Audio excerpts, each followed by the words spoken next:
Islam itu adalah agama yang benar, bukan agama yang paling benar. Ketika kita mengatakan Islam itu adalah agama yang paling benar, maka akan ada pembanding di situ. Maka akan ada agama-agama yang lain yang benar. Seperti itu. Menurut pemahaman aku sebagai seorang muslim dan pemahaman kita yang harus kita pahamkan sebagai seorang muslim pula, kita harus berkeyakinan bahwa memang Islam itu adalah satu-satunya agama yang benar. Lalu kenapa Islam itu menjadi agama yang benar? Siapa yang membawa Islam dan apa bukti bahwa memang Islam itu adalah agama yang benar, agama yang konkret seperti itu. Kita akan bahas lebih banyak di Arpupu Al-Barbashi.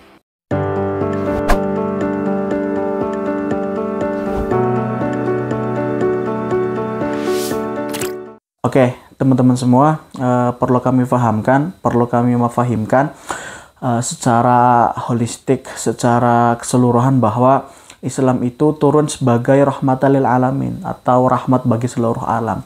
Yang namanya rahmat itu berarti dia membawa suatu kebaikan di situ. Dan Islam membawa segala kebaikan dan itu berlaku untuk seluruh alam.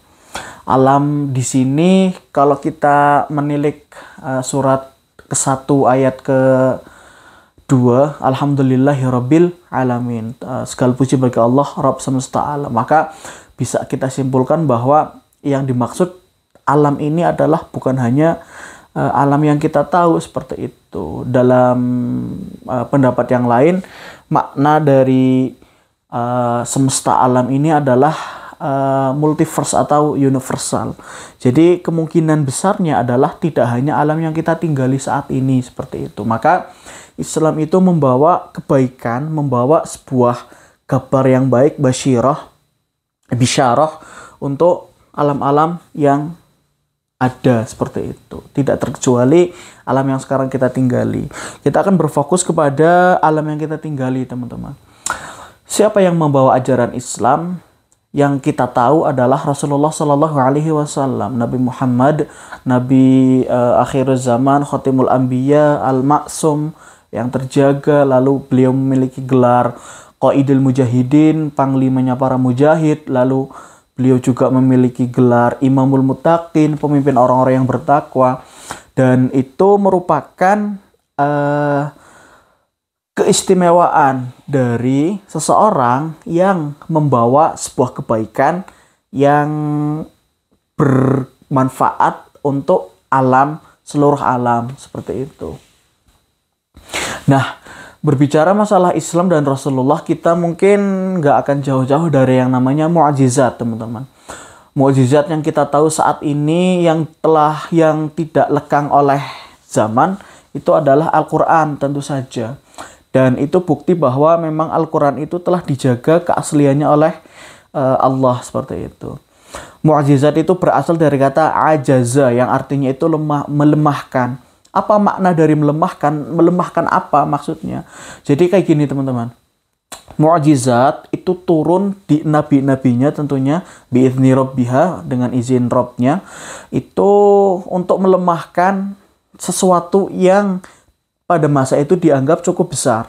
Kalau teman-teman tahu dan teman-teman percayai, lalu teman-teman perhatikan, ternyata ketika mukjizat itu turun dari Allah kepada nabinya, ternyata mukjizat itu adalah sebuah hal yang sedang ramai diperbincangkan atau sedang tren pada masanya seperti itu. Sebagai contoh kita beberapa Nabi Daud contohnya. Nabi Daud itu memiliki mukjizat bisa melunakkan besi, yang dimana dengan mukjizat tersebut beliau bisa membuat baju zirah, terus beliau bisa membuat persenjataan yang digunakan untuk perang. Dan pada masa itu yang sedang tren itu memang perang seperti itu, teman-teman. Lalu yang selanjutnya adalah Nabi Musa alaihissalam. Nabi Musa itu diberikan mukjizat oleh Allah itu tongkat yang bisa berubah menjadi ular, lalu tongkatnya itu bisa membelah lautan, dan itu merupakan sebuah hal yang bisa melemahkan di zaman Nabi Musa. Pada zaman Fir'aun itu yang paling gencar-gencarnya itu adalah sihir, teman-teman. Maka mukjizat dari Nabi Musa itu adalah yang serupa dengan sihir tapi lebih dahsyat karena memang dari Robnya, dari Tuhannya, dari Allah, seperti itu. Yang selanjutnya adalah Nabi Isa. Nabi Isa diberikan mukjizat bisa menghidupkan orang yang meninggal, lalu bisa memisahkan, bisa menggabungkan dan menghidupkan kembali burung yang memang sudah dipisahkan gitu kan, kepalanya ditaruh di sini, badannya taruh di sini, lalu sayapnya taruh di sini, kayak itu kan. Kemudian bisa juga menyembuhkan penyakit kista, penyakit buta. Dan pada zaman itu yang terkenal adalah kesehatan medis. Maka Allah memberikan sebuah mukjizat yang dimana mukjizat dari Nabi Isa itu melemahkan tren-tren di masa itu. Tidak terkecuali dengan Rasulullah Shallallahu Alaihi Wasallam. Beliau diberikan mukjizat yang sampai bertahan di sekarang itu adalah Al-Quran. Yang dimana pada saat itu yang paling terkenal, yang sedang tren-trennya itu adalah informasi. Penyampaian informasi lewat yang namanya gaya tata bahasa, lewat sastra. Maka Allah itu menurunkan mukjizat berupa Al-Quran kepada Rasulullah dengan tujuan melemahkan. Seorang kafir Quraisy lalu mencoba membaca Al-Quran, dan dia ketika membaca Al-Quran, beliau itu bingung, tersentak, kaget, otaknya itu mau meledak. Nggak mungkin kata-kata yang bagus, indahnya seperti ini itu dibuat oleh manusia, itu tidak mungkin seperti itu. Pakar bahasa mengatakan Al-Quran itu memiliki tata bahasa yang sangat indah, dan maknanya juga dapat. Maknanya itu tidak jauh-jauh dari kata-kata yang indah tersebut. Maka ini menjadi bukti bahwa memang Al-Quran itu tidak dibuat oleh manusia, tapi memang langsung diturunkan oleh Allah melalui malaikat Jibril, lalu diturunkan kepada Rasulullah Shallallahu Alaihi Wasallam. Itu berbicara masalah mukjizat ya teman-teman. Lalu selanjutnya adalah Al-Quran turun dengan membawa ajaran Islam di situ. Yang membawa adalah Rasulullah Shallallahu Alaihi Wasallam.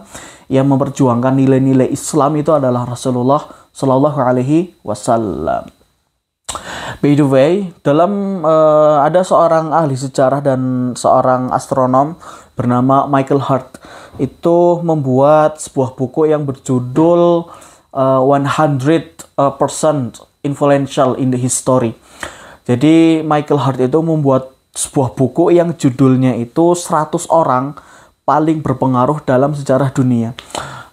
Beliau menempatkan Yesus Kristus itu di nomor ketiga, lalu di nomor 2-nya itu ada Isaac Newton, lalu di nomor pertama itu ada Rasulullah Shallallahu Alaihi Wasallam, Nabi Muhammad Shallallahu Alaihi Wasallam yang membawa ajaran Islam. Kenapa dikatakan sebagai orang yang paling berpengaruh gitu? Kenapa Yesus itu tidak ditempatkan menjadi nomor 1 atau Isa Al-Masih itu ditempatkan menjadi nomor 1? Itu kenapa? Kalau dari segi kuantitas umat, yang paling banyak di dunia itu adalah agama Kristen tentunya, yang dibawa oleh, menurut pandangan mereka dibawa oleh Yesus Kristus. Tapi faktanya di dalam buku tersebut Michael Hart menulis yang pertama itu adalah Nabi Muhammad Shallallahu Alaihi Wasallam, seperti itu. Karena memang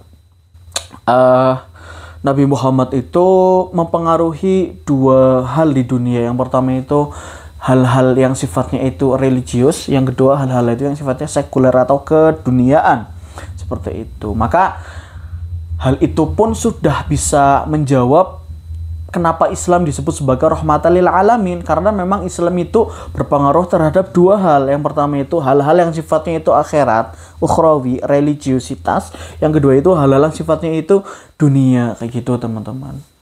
Mirisnya di zaman sekarang itu kayak gini.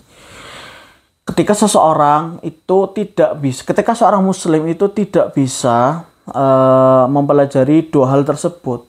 Ketika seseorang muslim itu lebih percaya bahwa agama itu memang bisa mengantarkan kita kepada kesuksesan gitu kan. Padahal di golden age-nya Islam sebelum atau sesudah Abbasiyah itu memang ilmuwan-ilmuwan seperti Ibnu Sina, terus Al-Khawarij itu kan yang menjadi penemu-penemu matematikawan. Lalu ada Pilomat itu orang yang serba bisa gitu kan. Maka itu yang menjadikan Islam itu sebagai golden age kayak gitu loh. Dia udah, mereka yang ilmuwan Islam ketika masa golden age Islam, masa keemasan Islam, mereka itu sudah paham masalah akidahnya, sudah hatam masalah agamanya gitu. Sangat-sangat agamis, sangat-sangat religius banget, dan ditambah dengan mereka paham agama itu nggak mungkin membawa kita terhadap kemunduran zaman. Maka apa yang akan saya lakukan terhadap agama, apa yang akan saya lakukan,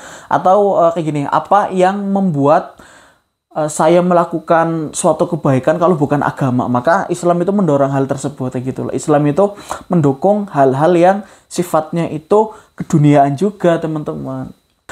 Maka akan sangat lucu sekali apabila ada seorang yang paham akan agama tapi dia tidak ingin mempelajari ilmu-ilmu yang sifatnya itu dunia. Itu logika yang gak bisa aku terima, logika yang aneh kayak gitu loh, teman-teman. Wong Rasulullah saja emang disuruh kita itu untuk ikro kan gitu. Allah itu menyuruh kita untuk ikro, bacalah.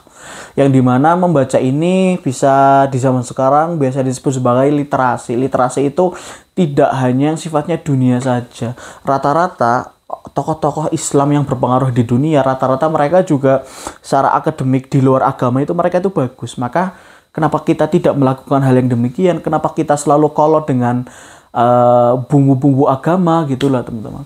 Yang menjadikan orang-orang kafir, orang-orang non-muslim itu mungkin ada ketakutan terhadap Islam, atau mungkin Islam fobia, itu mungkin karena mereka menganggap orang-orang Islam di zaman sekarang atau orang-orang Islam yang sudah berumur itu kolot terhadap agamanya. Dalam artian itu mereka fanatik terhadap agamanya, tidak membuka diri terhadap sesuatu yang memang dikembangkan oleh zaman.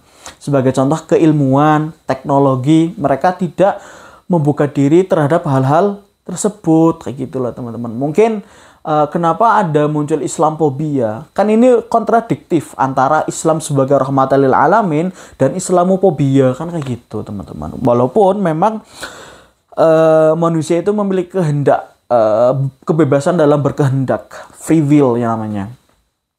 Walaupun hal demikian itu memang ada, kita bebas untuk berkehendak, hanya saja kalau misalkan tidak ada faktor pendukung dari luar, ya nggak akan muncul yang namanya Islamfobia seperti itu. Mungkin ketakutan mereka terhadap Islam itu adalah turun-temurun dari bapaknya, dari kakeknya, dari kakek buyut dan seterusnya. Maka ini menjadi sebuah PR bagi kita bersama, bagaimana kita bisa membawa Islam itu di zaman golden age lagi. Bagaimana kita sebagai seorang muslim yang di umur yang cukup muda itu bisa membawa Islam itu sebagai benar-benar rahmat bagi seluruh alam, seperti itu. Kita akan lanjut di part 2-nya, teman-teman.